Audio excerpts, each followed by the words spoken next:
Je me présente, je suis Pape Massi Réunion, je suis le secrétaire administratif du Daïra Mohajirin Ansar de Dakar. Alors, le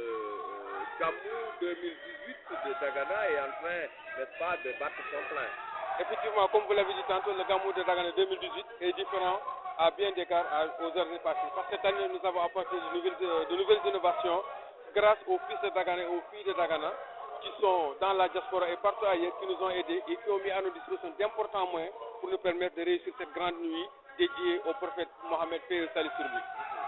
Voilà, donc, et c'est l'occasion peut-être de quelques remerciements. Oui, effectivement, dans cette nuit, nous tenons à remercier d'abord M. Oumar Sarr, ministre, maire de la commune d'Agana, qui de tout temps n'a ménagé aucun effort pour la réussite de cette nuit. Et en passant, nous remercions également notre frère, Mohamed Makhtar, directeur général de la Sénélec, qui cette année aussi a mis d'importants moyens à notre disposition et nous a accompagnés dans tous les domaines. Nous profitons de cette occasion aussi à remercier Madame la ministre Antassar Diakou,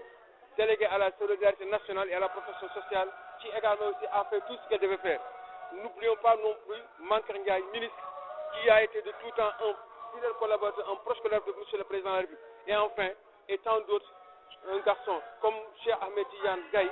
directeur des transporteurs, qui a mis vraiment à notre disposition des bus pour le transport des pèlerins qui devraient rallier Dagana pour magnifier cette grande nuit, dédiée au prophète Mohamed Paix et salut sur lui. Dagana qui le rappel, n'est-ce pas, de ses fils,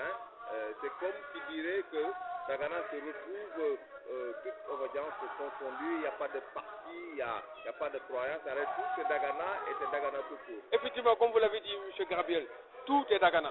Ici, il n'y a pas de coloration politique. Nous tous, nous sommes des fils de Dagana. Nous œuvrons, nous tous,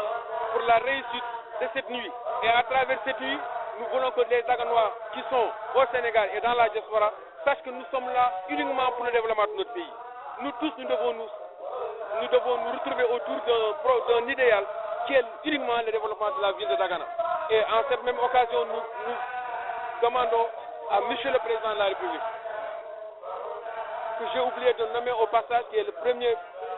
contributeur pour cette nuit, de nous aider par les biais du ministre de l'Hydraulique. Quand de pareilles occasions, nous avons des problèmes d'eau au niveau de Dagana. Parce que vous savez que Dagana polarise beaucoup de villages et souvent le débit est trop faible. Et en passant, nous demandons également à M. le ministre de l'Agriculture et du Développement rural de bien vouloir nous aider également aussi pour le casier de Dagana qui est vraiment, on ne sait plus, les paysans ne se retrouvent plus. Et également aussi remercier le président de la République et l'inviter davantage à nous rouvrir la SNTI pour permettre aux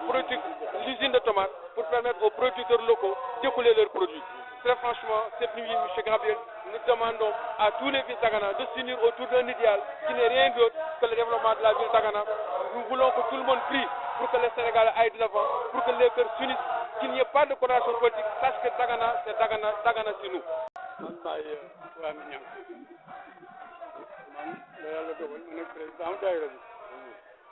ren nag ñu daje ci Dagana ci daayira bi alors ci gàmmu gi lan moo ci gën a fës ci gàmmu gi ren. waaw gàmmu gi ñu ngi sant yàlla bu baax julli ci Yonent bi yàlla dogal na gàmmu gi gàmmu la boo xam ne bi gàmmu archive la yàgg na ay mag a ko yoroon bi mag ñi ñu nekkoon seen tuutànk ba yàlla dogal tey mu des ci suñu loxo bu mu nekkee ci suñu loxo boobu ba tey wa tabarakallah ñu ngi daje at ba at muy daayiratul muhajirin de Dakar su ko defee ñuy daje di cotiser di defaru pour bis bi xam ni yan la boo xam ne bi mag ñi mu ñoo ko bàyyi woon suñu loxo ñu di ci jóg ak daanu yàlla dimbali leen waaye nag mag ñu nekk ay mag ñoo xam ni ñu sedde loxo ñu sell ñu wóoroon ñu ni gàmmu gi Cissé Dagana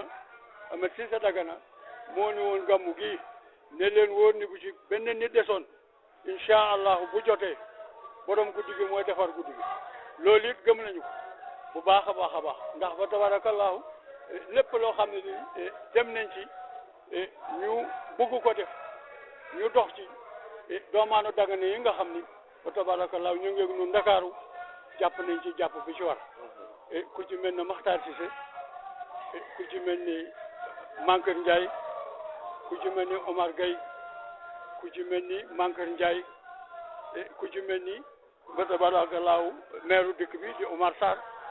Anta Sarr Diako ku lim am ko fàtte ak sunuy am di jàmm ak sunuy mbokk yoo xam ni mënuñu lim waa Dagana yëpp nga xam ni def nañu ci bis bi waaye tàgge boo gis dina ci am jàppal ma diw loolu moo tax ñu tudd ñi waaye ba tabarakallah dañ lay xamal ni bis bi ba tabarakallah doomi Dagana lépp lu ci war taxaw nañ ko def nañ ko ba mel ni mu war a mel kon tabarakallah ñu ngi jógee alxamis Dakar jaar Tiwaawoon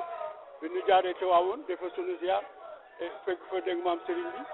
bi mu ñaanal ñu ngi fa jóge boori 3 heures ñu dox ci guddi gi ñëw ci fajar gi dañuy ñëw Richard Toll daje fa dégg maam diaspora bi daje ba bokk yëpp dégg nga maam fa la ñu ndekkee daal di def cortège ñëw dugg si Dagana fa tabarakallah bu ñu duggee see Dagana teeru bu ñu teerul fa tabarakallah góor desul ndaw desul mag desul Dagana nag benn bopp la kenn mënu ko xar ñaar su ko defee ñu ngi gërëm it président de la république ndax bis bii moom def na ci loxoom moom ak soxnaam Mariam Faye ak président ak premier ministre ak dégg nga maam gouvernement am yëpp ñu ngi ñaan nag ni Dagana gi ñun moom la ñu am du ñu bëgg ñu dimbale nu ci ndimbalu Dagana moo di mbéy mi nga xam ni moom li ñuy béy ñu jàppale nu ci ndox mi usine tomate bi nga xam ni mi ngi nii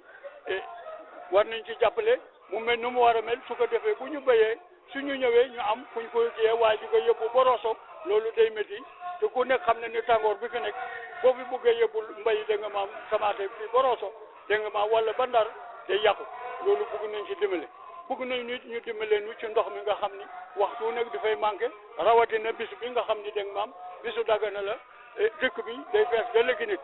ndax bis bii ba tabarakallah léegi ci li ñu takk yi wàcce ci kaamil yi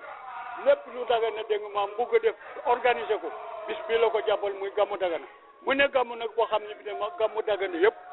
bu suñu premier appel bi nga xam ne def nañ ko RTS bi ñu ko fa defee ñu ngi def dégg nga maam wax ci wolof wax ci xasaniye muy naar wax ci pulaar pour xamal ñëpp ni Dagana benn bopp la kenn mënu ko xam ñaar